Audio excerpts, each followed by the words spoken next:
Welcome to this short history of William Beardmore and Company. I'm Ross Maynard. The name William Beardmore and Company is largely forgotten today, but during the 19th century the company played a key part in the Industrial Revolution in Great Britain, and its rise and fall is emblematic of many industrial giants of the age. The company may be forgotten, but the name lives on in street names in Clydebank in Glasgow, and in the Beardmore Hotel, which is on the site of the company's main shipyard. So let's learn a little about the history of this company. Robert Napier. At the tender age of 21, in 1815, a young man named Robert Napier set up his own engineering company. By 1823, he was specialising in marine engines, and his company soon became renowned as Marine Engine Builders of Excellence. By 1838 he was the preferred steamship engine builder for the Royal Navy. In 1841 he expanded his business to include a shipyard at Govan and a steelworks in Parkhead in Glasgow. The site of his Parkhead forge is now a shopping centre.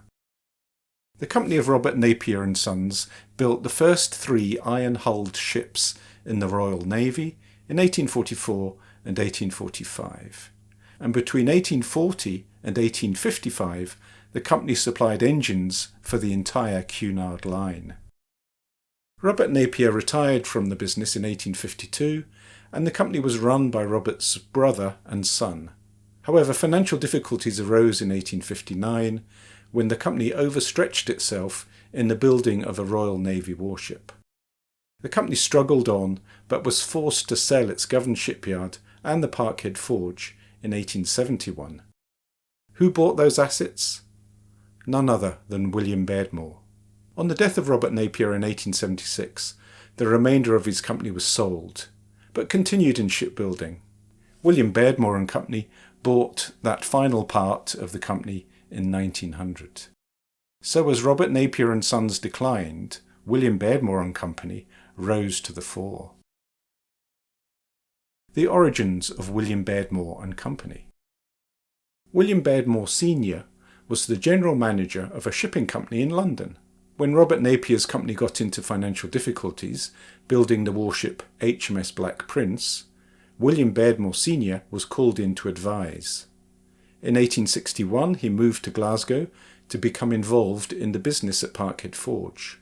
By 1863 William Sr. was running the forge, and in 1871 he bought the forge from Robert Napier's company. William Beardmore Sr. died prematurely in 1877, and his son, William Beardmore Jr., took over the business along with his uncle Isaac. In 1886 Isaac retired, and William Jr., aged 30, formed William Beardmore and Company. William Beardmore Jr. Under the direction of William Beardmore Jr., Parkhead Forge became the largest and most important steelworks in Scotland. In 1879 they began the production of open hearth steel, and they began the manufacture of armour plate in 1888, and high-pressure boilers in 1896.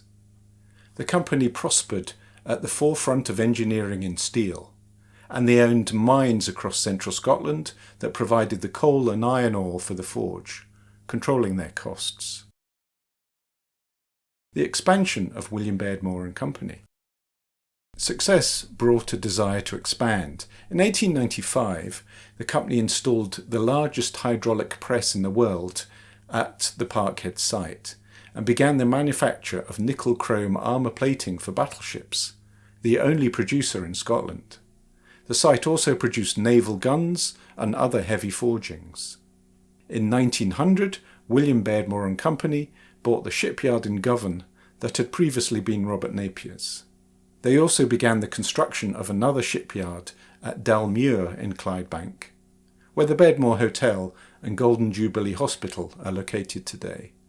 But this rapid expansion overstretched the company's resources and cash flow problems ensued. In 1902, Vickers Limited, developers of the famous Vickers heavy machine gun, bought half of the shares in William Beardmore and Company, injecting capital. The new Dalmuir Yard's first completed order was the battleship HMS Agamemnon, launched in 1906. The company acquired the Moss End Steel Works in 1905 to increase its capability for ship steel. And in 1907, William Beardmore sponsored Ernest Shackleton's second expedition to Antarctica, which led to the naming of the Beardmore Glacier. Although Shackleton didn't reach the South Pole, he returned a famous man, although deeply in debt. William Beardmore and Company was well placed for the expansion of the Royal Navy before World War I. By 1913, William Beardmore Jr. was able to buy out the Vickers interest, funded partly by the sale of the Govan shipyard to Harland and Wolff in 1912. In 1914, William Beardmore was knighted. The First World War.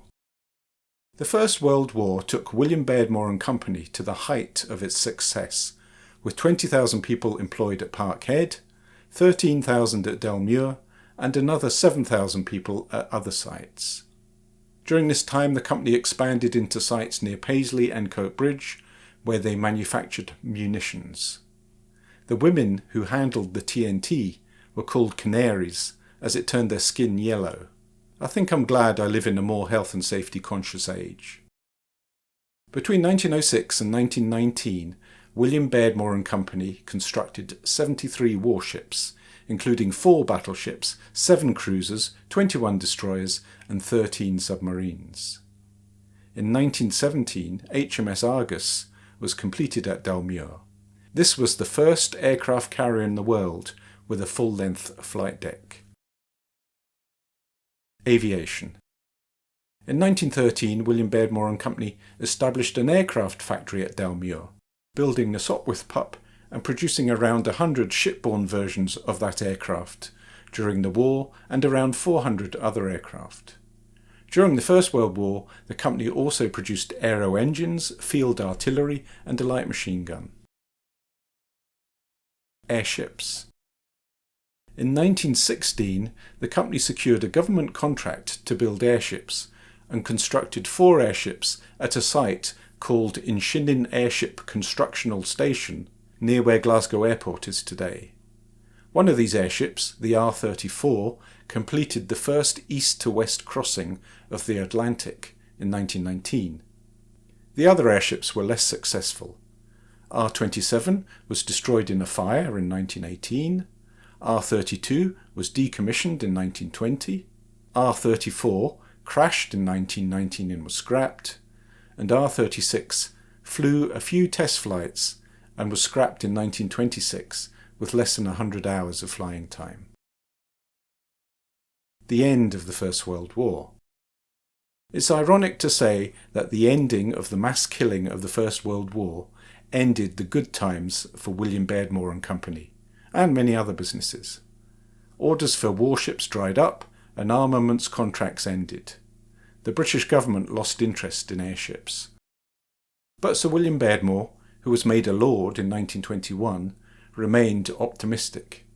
He is said to have declared, "Transport is the thing," and he began the company's diversification into passenger aeroplanes, cars, railway engines, and motorcycles. The Dalmuir shipyard was upgraded for an expected boom in passenger ships. That boom never really happened, although the yard did build 3 cruise liners and 4 oil tankers in the early 1920s. Railway locomotives. Part of the Dalmuir site was repurposed for the construction of railway locomotives, and over 350 steam locomotives were built between 1920 and 1930. They also developed diesel engines for locomotives, mainly for US and Canadian railways. Aviation Part 2. After the war, William Beardmore and Company continued its interest in aircraft.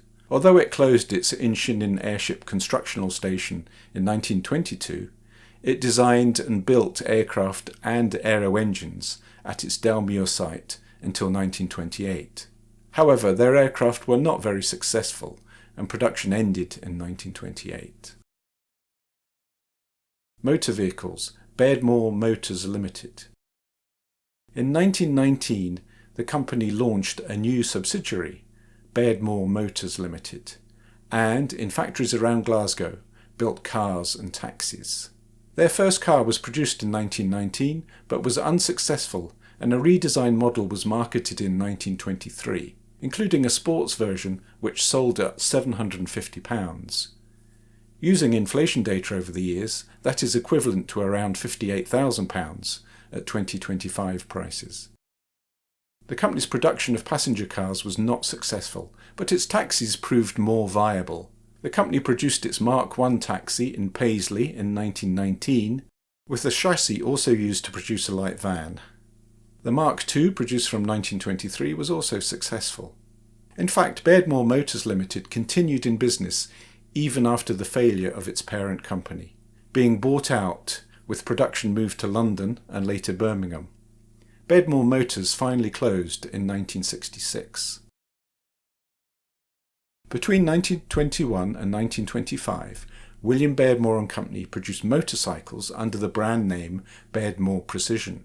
3 models were produced, but financial difficulties forced the sale of the brand to the designer of the bikes in 1925. The decline and fall of William Beardmore and Company. Despite its attempts to diversify, William Beardmore's company never recovered its strength. The worldwide recession of the 1920s restricted demand, and its cars, aircraft and locomotives were not greatly successful.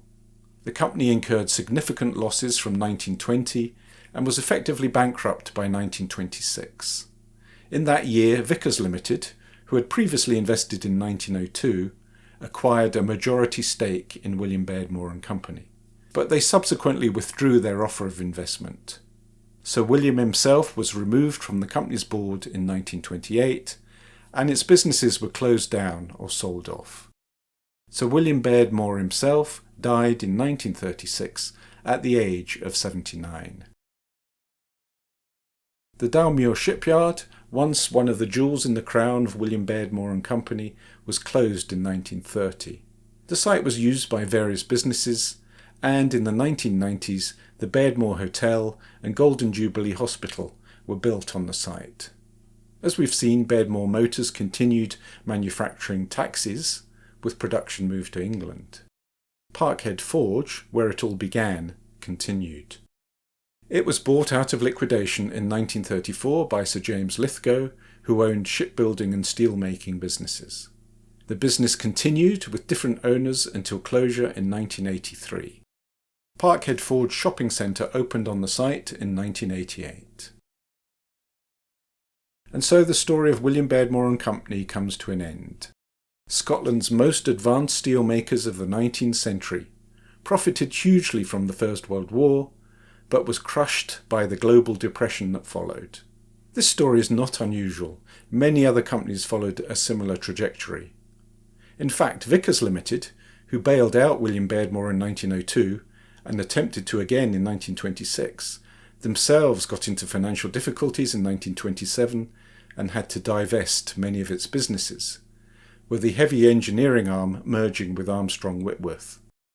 40 years doesn't seem a long lifespan for a company, but William Beardmore and Company certainly shone brightly during its time. Thank you for watching this short history of William Beardmore and Company. Goodbye.